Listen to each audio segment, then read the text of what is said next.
Uma de suas manifestações, já citada aqui, que é o esporte de alto rendimento, tem algumas características que são importantes para a nossa discussão. Primeira característica importante: as ações no interior desse sistema, do esporte de alto rendimento, estão orientados pelo código binário da vitória e da derrota. Esse é o código que orienta as ações no interior desse sistema. Ele é uma outra característica importante para pensar as políticas públicas. Ele é praticado por um grupo pequeno e seleto de pessoas, que passam por um treinamento muito específico.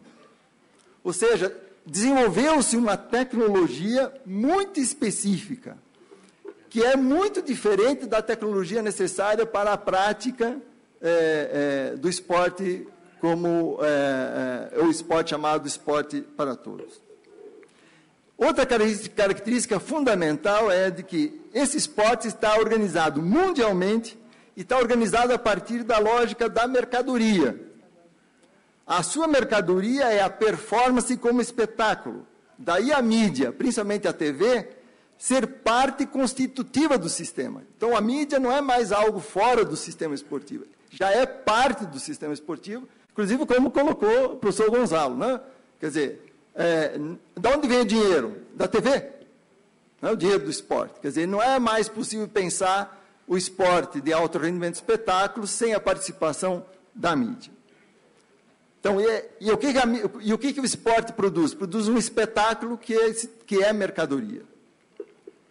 Então, é fundamental ter claro que os códigos ou o sentido da saúde, da educação, não desempenham nenhum papel como orientadores do esporte de alto rendimento. A época do chamado esporte virtuoso já se foi.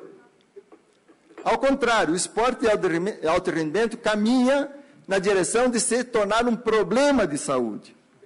E o fenômeno do doping desautoriza a falar em influência educativa positiva desse tipo de esporte.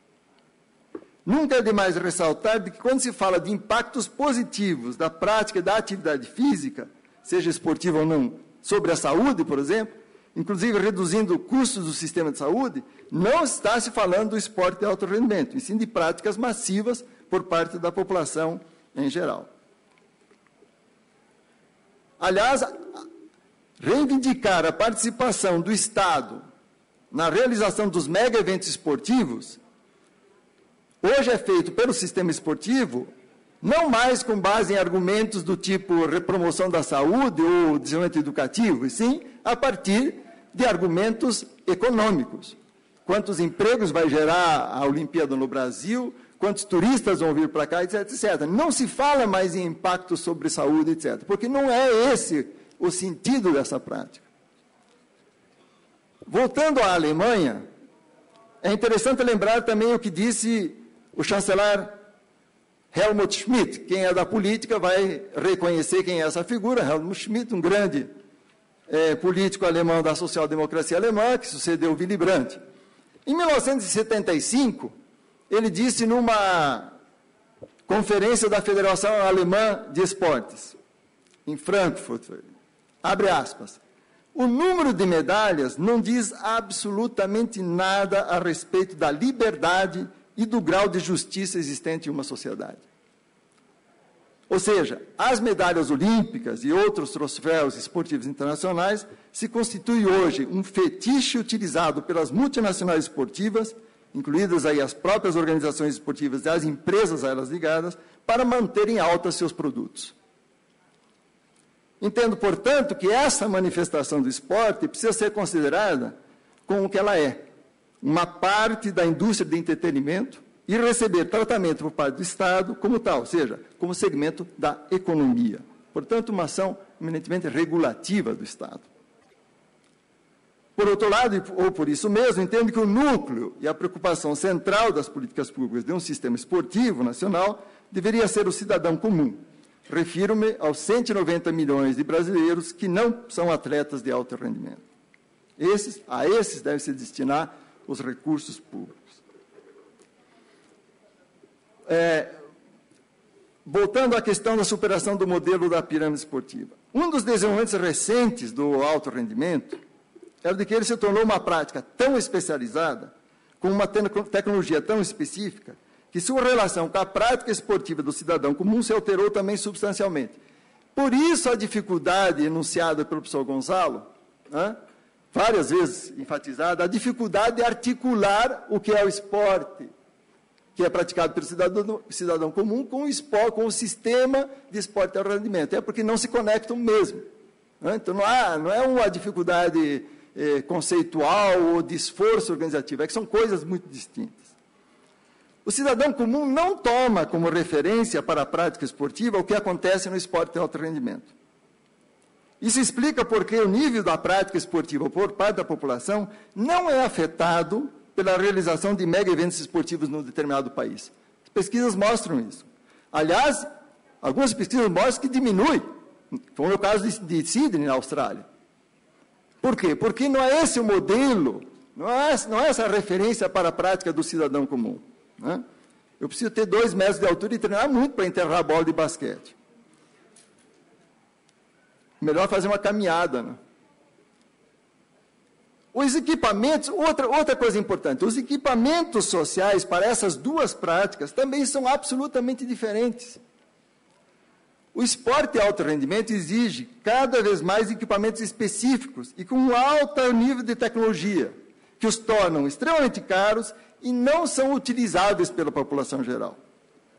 Por outro lado, os equipamentos para a prática do esporte do cidadão comum têm a vantagem de poder compor de forma muito mais sustentável o ambiente urbano e são muitas vezes multifuncionais, em contraposição à especificidade e monofuncionalidade dos equipamentos destinados ao esporte de alto rendimento.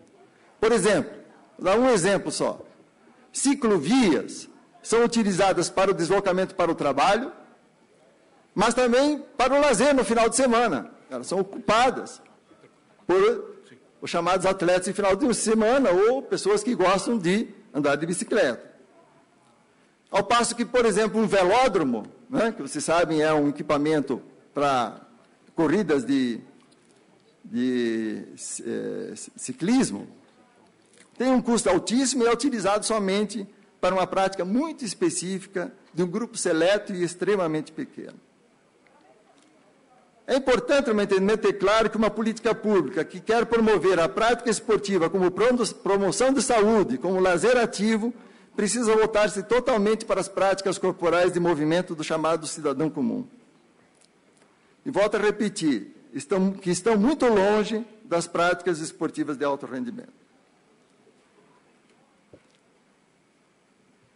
É preciso considerar também que, no Brasil, na medida que nós descemos na hierarquia social, diminui o envolvimento com práticas corporais esportivas. Nós temos um forte corte de classe. E quando se refere às mulheres, essa diminuição é ainda maior, é acentuada.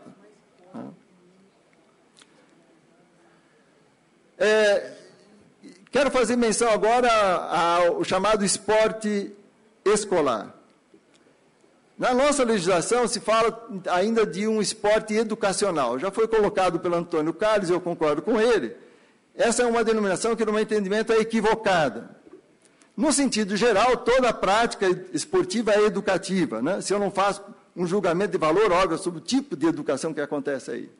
Toda prática que tem, inclusive, um grande envolvimento emocional, afetivo, tem uma influência sobre o desenvolvimento das pessoas. O que se chama no Brasil de esporte educacional é basicamente o esporte praticado por escolares. Aqui, nesse plano, nós temos um dos maiores equívocos no plano das políticas públicas, pois o sistema esportivo trata o esporte escolar como um segmento, um pseudo-segmento. No caso brasileiro, com a participação do Ministério do Esporte. Quando, na verdade, trata-se, enquanto prática ligada à escola, de uma prática atinente ao nosso sistema educacional. Portanto, por ele deve ser responsável o Ministério da Educação. É óbvio que em diálogo com o Ministério do Esporte e com outros ministérios ou outros segmentos do governo. Entendo que o sistema esportivo nacional pode fazer menção à prática do esporte no âmbito escolar, mas também deve deixar explícito que que a responsabilidade pelo seu desenvolvimento é dos órgãos municipais, estaduais e federais de educação. Queria relembrar aqui, já que estamos falando em princípios, os princípios que foram aprovados pela primeira Conferência Nacional de Esporte 2004 e que devem orientar a construção do Sistema Nacional de Esporte.